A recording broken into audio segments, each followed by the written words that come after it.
Magandang araw po sa inyong lahat. Ako nga pala po si San Jose Bitog. Ako po yung nag-aaral sa St. Augustine Academy of Pampanga. Ako po ay isang grade 7 at ang section ko po ay Jonah. Ngayon po, meron po akong project sa TLE. Ano po siya? Towel vase. At ngayon po, gagawin po natin siya. At ito po yung mga materyales na gagamitin natin. Ang una po natin gagamitin ay semento. Required po ito. At saka yung gagamitin po natin sa paggawa ng vase ay ang towel. At saka para po din yung semento, tubig. At saka kung saan natin po ibababad yung towel, ito pong paso. At ito po yung ating pang molding. So na yun po, isa-start na natin.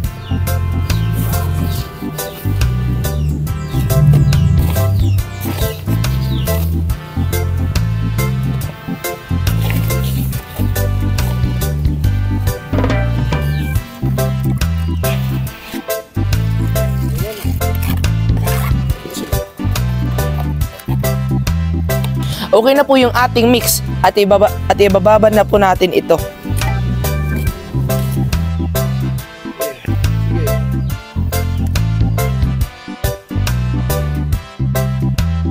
Kala mo lang po naglalaba ka. Yun lang po. Masyado pong mabigat yung ano.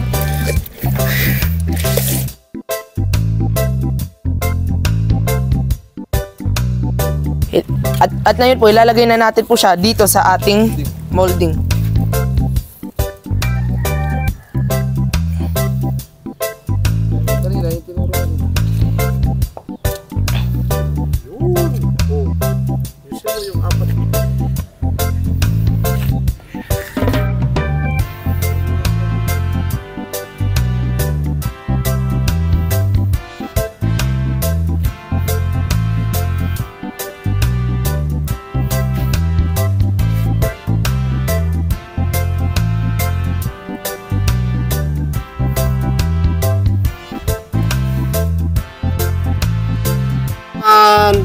At ito po, tapos na po. Hintayin na lang natin po siya matuyo hanggang bukas. So, see you guys bukas.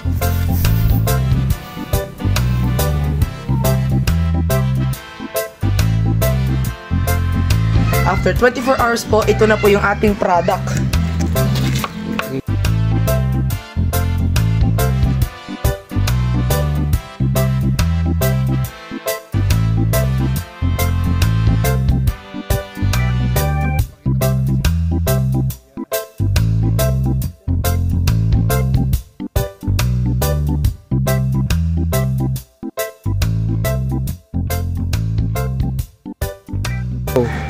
Hi guys, ito na po yung ating finished product. Tingnan nyo po.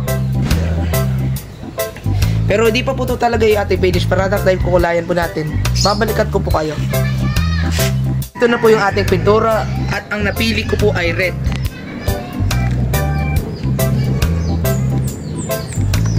Kulayan na po natin.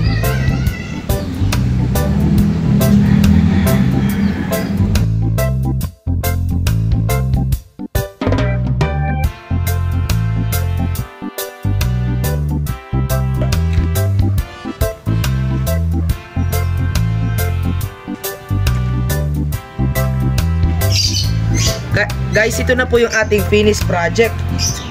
So, kita nyo po, red po yung aking pinili na kulay.